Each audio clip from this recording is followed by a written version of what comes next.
Hiya, this is Chick, and I'm doing a reply to Wrestling Jesus's Gemini and his PG era.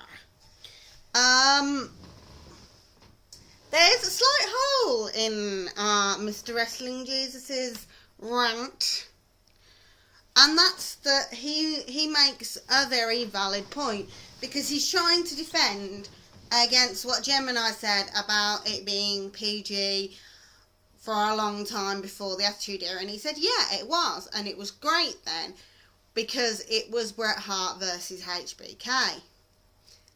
Right, okay, yeah, totally agree.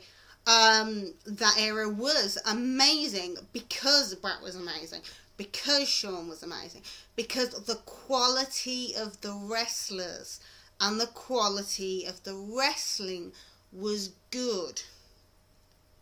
So actually the problem has nothing to do with the rating of the programme. It has to do with the quality of the wrestlers on the programme. I don't think the PG era has any real effect. As Gemini said, Hogan Flair era, Bret HBK early era was all PG and was amazing wrestling and was really good to watch.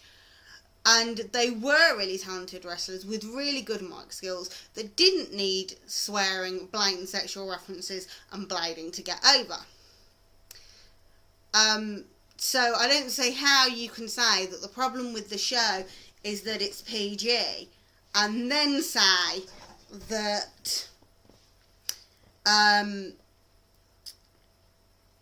the previous PG eras were good and were great, which they absolutely were, because of the quality of the wrestling. So it's not actually that it's PG.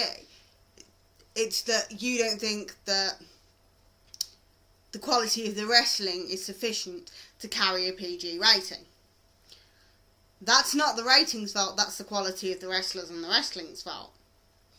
I do disagree with you that The Rock and the Stone Cold weren't talented enough to get over without the Attitude Era rating. In fact, I find that an insult to all the major stars of the Attitude Era, that they actually needed that rating to get over. I don't think it's true. I think they were definitely talented enough to have gotten over without needing that.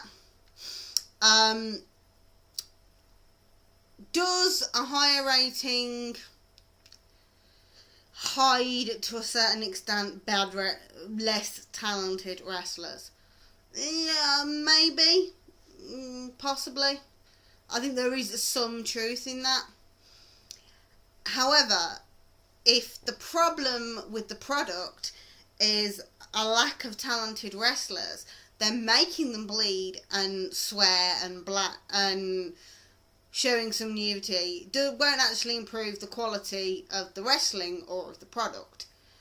So, ranting on about making it a higher rating won't fix the problem that the stars that we currently have aren't performing at the level of Hogan Flair, of Bret HBK, that made you not need a higher rating to be interested.